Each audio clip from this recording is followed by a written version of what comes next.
Bonjour à toutes et à tous. C'est Vivi. Je suis très heureuse de vous retrouver et je vous souhaite la bienvenue sur notre chaîne La Route Vert. Dans cette vidéo, nous allons explorer deux types d'expressions écrites que tout le monde doit connaître, mais qui sont surtout essentielles pour les candidats du bac de français. Eh bien, prends ton café, ton chocolat, ton thé, ton jus ou ta boisson préférée et c'est parti pour prendre des notes. Alors, sans plus attendre, voyons ce point essentiel, la différence entre le commentaire et la dissertation. Deux exercices très différents, mais tous les deux passionnants.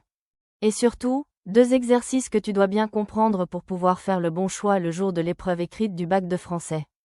Tu vas voir, une fois que c'est expliqué simplement, tout devient beaucoup plus clair. Commençons tranquillement par le commentaire. Si tu choisis cette option, tu devras analyser un texte littéraire que tu n'as jamais vu. Ce texte sera forcément lié à l'un des 4 objets d'étude que tu as travaillé cette année en classe. Cela signifie que même si tu ne connais pas le texte, tu connais tout de même son contexte littéraire, ses enjeux et ses caractéristiques. Par exemple, si tu travailles sur la poésie, tu pourras recevoir un extrait d'un poème lyrique du 19e siècle. Tu ne connais pas le texte, mais tu sais ce qu'est le lyrisme, tu as étudié ses thèmes, son vocabulaire, ses images.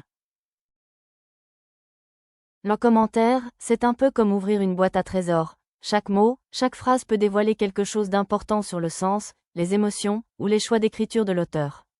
Ton rôle sera de montrer ce que ce texte raconte au-delà de l'histoire qu'il présente. Pour rendre cela plus concret, prenons un tout petit exemple. Imaginons que le texte proposé contienne cette phrase. Le vent, impatient, frappait aux fenêtres comme pour appeler l'aube. Dans un commentaire, tu pourrais commencer par remarquer que le vent est personnifié. Il devient un personnage qui frappe et agit avec impatience. Ensuite, tu pourrais analyser l'expression « appeler l'aube », qui évoque une attente, un moment de transition, peut-être même une tension intérieure du personnage.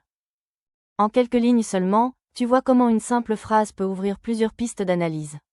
C'est exactement cela, l'esprit du commentaire, observer, analyser, expliquer.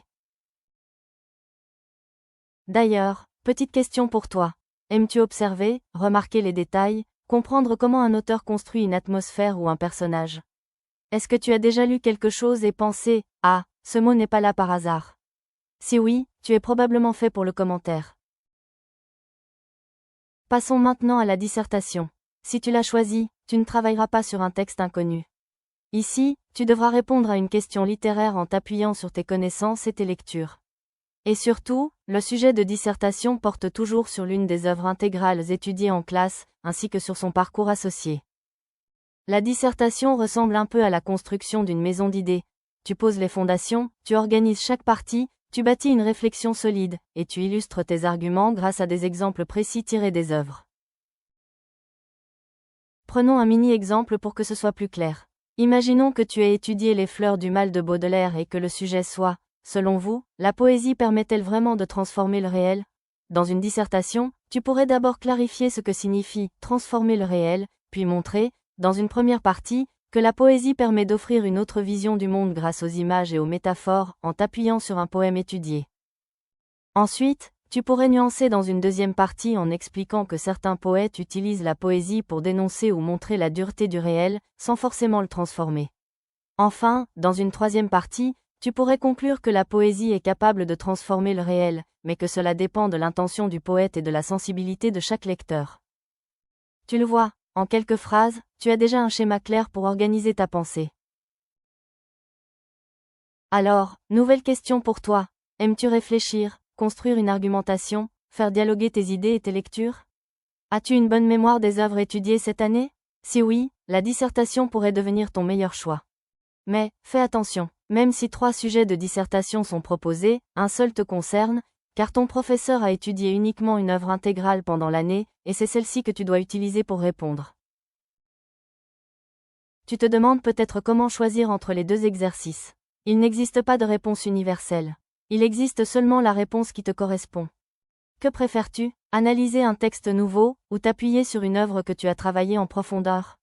Es-tu plus à l'aise avec l'analyse stylistique ou avec la construction d'un raisonnement? As-tu l'âme d'un détective littéraire ou d'un architecte des idées? Prends une minute pour y réfléchir, la réponse est souvent déjà en toi. Et surtout, souviens-toi de ceci. Comprendre la différence entre le commentaire et la dissertation, c'est déjà faire un grand pas vers la réussite. Le reste, c'est de la pratique. Merci beaucoup d'avoir regardé cette vidéo. Si elle t'a plu, n'hésite pas à mettre un gros pouce bleu, ça nous aide énormément. Et si tu connais quelqu'un qui prépare le bac de français, partage-lui la vidéo. Ça pourrait vraiment lui être utile.